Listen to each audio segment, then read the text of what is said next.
ऊपर दी गुडगुड दी इंडेक्स दी बेध्याना दी मूंग दी दाल of Pakistan and Hindustan of the दुर्फिते मुंह।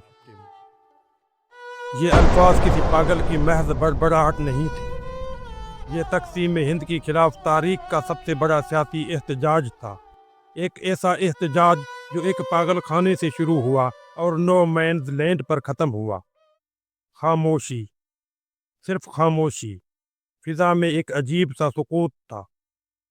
फिर अचानक एक फर्क शगाफ चीख ने आसमान का सीना चाक कर दिया। ये आवाज़ किसी आम इंसान की नहीं थी। ये उस शख्स की आवाज़ थी जो गुज़श्ता 15 बरसों से अपने पाँव पर खड़ा था, जिसने कभी इस्तराहत नहीं की, जिसने कभी आँख नहीं झपकी, मगर आज वो ज़मीन पर पड़ा था। उसके एक जानिब हिंदुस्तान था, दूसरी जानिब पाकिस्तान, और दरमियान में उस बेनाम ज़मीन पर तोबा टेक सिंह मौजूद था। ये कहानी सिर्फ एक पागल की नहीं, ये कहानी है उस निज़ाम की जिसने इंसान को उसकी ज़मीन से, उसकी मिट्टी से और खुद उसकी ज़ात से जुदा कर दिया। कलम का सफ़र में खुश आमदीद। ये वो सफ़र है जिसमें हम उन छुपे हुए पैगामात और उस हिकमत को तलाश करते हैं जो मुसन्निफ ने लफ्ज़ों के दरमियान छुपा रखी है। आज जिस अफसाने की तहों में उतर रहे हैं उसका पस मंज़र भी अजीब है। साल था 1950। तकसीम को हुए कुछ वक्त बीत चुका था। मुल्क तकसीम हो चुके थे, ज़मीनें बट चुकी थी, इंसान बांट दिए गए थे, मगर सियासत के माहिरीन को महसूस हुआ कि अभी कुछ बाकी है, अभी तकसीम मुकम्मल नहीं हुई। लिहाजा दोनों हुकूमतों के होशमंदों ने एक फ़ैसला किया, एक ऐसा फ़ैसला जो इंसानी तारीख में अपनी नौइयत का वाहिद और अजीब तरीन फ़ैसला था। उन्होंने तय किया कि अब पागल खानों में कैद लोगों का तबादला भी होना चाहिए। ये हुक्म सादर हुआ कि हिंदुस्तान के पागल खानों में मौजूद मुसलमान पागलों को पाकिस्तान भेजा जाएगा और पाकिस्तान के पागल खानों में मौजूद हिंदू और सिख पागलों को हिंदुस्तान हवाले किया जाएगा। सोचिए, ज़रा सोचिए, वो लोग जो अपनी अकल खो चुके हैं, जिन्हें ये भी मालूम नहीं कि वो कौन है, कहाँ है और उनका दिन कब शुरू होता है और कब ख़त्म, उनसे उनकी शनाख्त पूछी जा रही थी। लाहौर के पागल खाने में जहाँ ये दास्तान सांस लेती है, उस खबर ने एक हंगामा बर्पा कर दिया। वो लोग जिन्हें दुनिया दीवाना कहती थी, वो इस फैसले की हकीकत को समझने से कासर थे। उनका सवाल सादा था, मगर जवाब किसी के पास न था। वो पूछते, हम कहाँ हैं? अगर हम यहाँ हैं तो हिंदुस्तान कहाँ है? और वो जगह कहाँ है जहाँ हम पैदा हुए? लाहौर का ये पागल खाना एक दुनिया थी, यहाँ हर किस्म के लोग थे। एक मुसलमान पागल था जो बाकायदगी से अखबार दुनियादार का मुताला करता था। जब उससे पूछा गया कि पाकिस्तान क्या है, तो उसने निहायत संजीदगी से जवाब दिया, ये हिंदुस्तान में एक ऐसी जगह है जहाँ उस्तरे बनते हैं। ये जवाब सुनकर उसके साथी मुतमईन हो गए। एक और पागल था, जिसने जब ये सुना कि उसे हिंदुस्तान जाना होगा तो वो एक दरख्त पर चढ़ गया। उसने ऐलान किया, मैं न हिंदुस्तान में रहना चाहता हूँ न पाकिस्तान में, मैं इस दरख्त पर रहूँगा। वो ज़मीन पर आने को तैयार न था। शायद उसकी दीवानगी बाहर की दुनिया की होशियारी से ज़्यादा माकूल थी।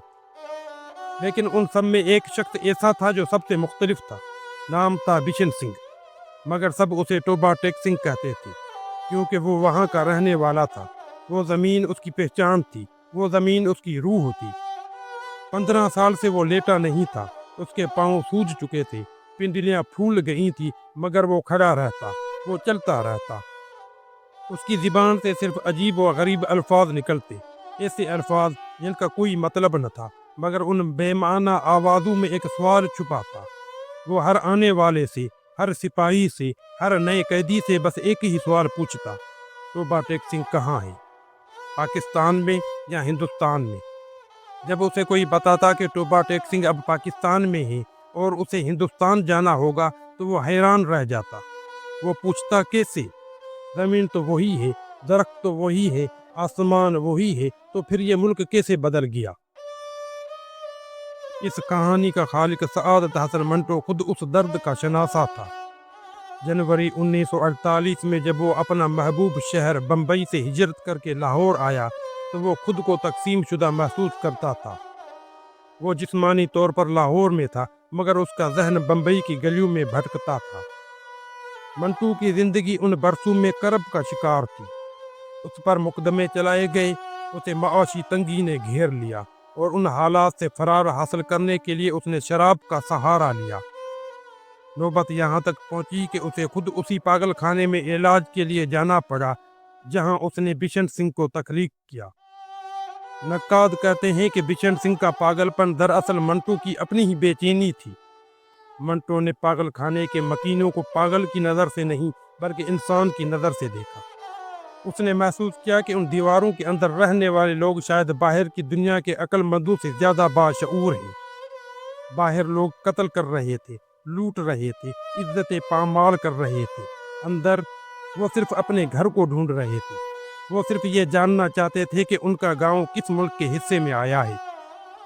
منٹو نے اس افسانے میں دکھایا کہ جب سیاست جنون کی حدوں کو چھو لے تو انسانیت پاگل خانے میں پناہ لینے پر مجبور ہو جاتی ہے۔ بشن سنگھ کا وہ جملہ جو بظاہر بے معنی لگتا ہے دراصل اس افسانے کی جان ہے۔ وہ کہتا ہے، اوپر دی گرگل دی انڈیکس دی بے دھیانہ دی مونگ دی دال of the Pakistan and Hindustan of the درپھٹے مو۔ غور کیجئے، یہ الفاظ محض دیوانگی نہیں ہے، یہ اس ذہنی انتشار کا بیان ہے جو دو زبانوں، دو تہذیبوں اور دو ملکوں کے درمیان پھنس چکا ہے۔ انڈیکس کا لفظ برطانوی راج کی نشانی ہے، مونگ کی دال اس کی سادہ زندگی اور کھانے کی علامت ہے، اور آخر میں درپھٹے مو یہ ایک لعنت ہے۔ یہ اس تمام سیاسی عمل پر، اس تمام تقسیم پر اور ان تمام دانش مندوں پر ایک لعنت ہے جنہوں نے انسان کو بھیڑ بکریوں کی طرح بانٹ دیا تھا۔ بشن سنگھ کا پاگل پن اس بات کا ثبوت ہے کہ جب حقیقت ناقابل برداشت ہو جائے تو انسان اپنا توازن کھو بیٹھتا ہے۔ لیکن کیا وہ واقعی پاگل تھا یا وہ واحد شخص تھا جو سچ دیکھ رہا تھا؟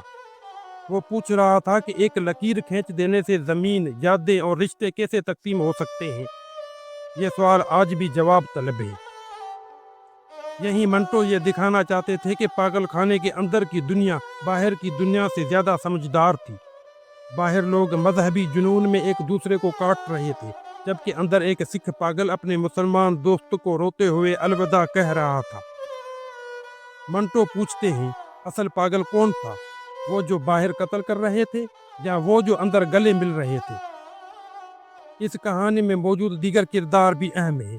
وہ اینگلو انڈین پاگل جو اس بات پر پریشان تھے کہ ہندوستان جانے کے بعد انہیں ڈبل روٹی اور مکھن ملے گا یا نہیں۔ یہ خوف دراصل اس طبقے کی نمائندگی کرتا ہے جو نو آبادیاتی دور کی سہولیات کے ختم ہونے سے خوفزدہ تھا۔ منٹو نے ہر کردار کے ذریعے سماج کے ایک خاص حصے کی نفسیات کو بے نقاب کیا۔ بلا آخر وہ دن آ گیا، تبادلے کا دن۔ واگھا کی سرحد پر سخت سردی تھی، دھند کا راج تھا۔ سردی اتنی شدید تھی کہ دانت بج رہے تھے۔ ایک ایک کر کے پاگلوں کو دوسری جانب بھیجا جا رہا تھا۔ کچھ رو رہے تھے، کچھ ہنس رہے تھے، کچھ اپنی ماؤں کو پکار رہے تھے۔ ماحول میں ایک عجیب سی ویرانی تھی۔ جب بشن سنگھ کی باری آئی تو اس نے وہی سوال دہرایا، توبہ ٹیک سنگھ کہاں ہے؟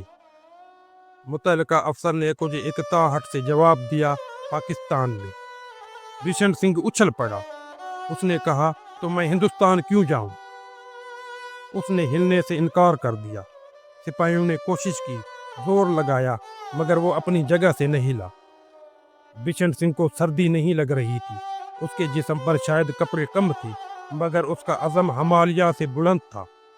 وہ وہاں کھڑا تھا، دو ملکوں کے درمیان، جیسے پوچھ رہا ہو، اگر ٹوپا ٹیک سنگھ وہاں ہے اور میں یہاں ہوں تو میں زندہ کیوں ہوں؟ وہ شخص جو کبھی سویا نہیں تھا اب سرحد کے عین درمیان ایک پہاڑ کی مانند جم گیا تھا۔ اسے زبردستی دوسری طرف دھکیلنا ممکن نہ تھا۔ وہ ایک ایسی زمین پر کھڑا تھا جو نہ ہندوستان تھی نہ پاکستان۔ سورج طلوع ہونے والا تھا۔ صبح کی پہلی کرن کے ساتھ فضا میں ایک ساکت کر دینے والی آواز گونجی۔ बिशन सिंह के हलक से वो चीख निकली जिसने सरहदों के सकूत को तोड़ दिया। वो गिर गया। मंटो के आखिरी अल्फाज तारीख के सीने पर नक्श हो गए। उधर खारदार तारों के पीछे हिंदुस्तान था, इधर वैसे ही तारों के पीछे पाकिस्तान। दरमियान में उस जमीन के टुकड़े पर जिसका कोई नाम नहीं था, टोबा टेक सिंह मौजूद था। वो वहीं लेटा था, उस जमीन पर जो किसी की नहीं थी, और शायद सिर्फ वही जमीन उसकी थी। बिशन सिंह की मौत सिर्फ एक शख्स की मौत नहीं थी, ये उस निज़ाम की मौत थी जो इंसान को उसकी ज़मीन से जुदा करता है। मंटो ने हमें बताया कि सरहदें नक्शों पर तो खींची जा सकती हैं, मगर दिलों पर नहीं। टोबा टेक सिंह आज भी जिंदा है। वो हर उस शख्स में जिंदा है जो अपने वतन, अपनी गली, अपने घर को याद करता है। इस अफसाने ने उर्दू अदब में मज़ाहमत की एक नई शमع रोशन की। ये हमें याद दिलाता है कि रियासतें बनती और बिगड़ती हैं, लेकिन इंसानी रिश्ता ज़मीन के साथ अटूट होता है। आज दहाइयों बाद भी ये कहानी हमसे सवाल करती है, क्या हमने वाकई आज़ादी हासिल की, या हम आज भी उसी पागल खाने में हैं जहां फैसले कोई और करता है और भुगतना हमें पड़ता है। अपनी राय का इज़हार कमेंट्स में ज़रूर कीजिए। अगर मंटो की यह लाजवाल तहरीर आपको पसंद आई हो तो इस वीडियो को लाइक करें और अपने दोस्तों के साथ शेयर करें। आप अदब के ऐसे मज़ीद शाहकारों को जानना चाहते हैं तो कलम का सफ़र को सब्सक्राइब कीजिए। हमारे साथ रहिए क्योंकि अभी बहुत से सफ़र बाकी है।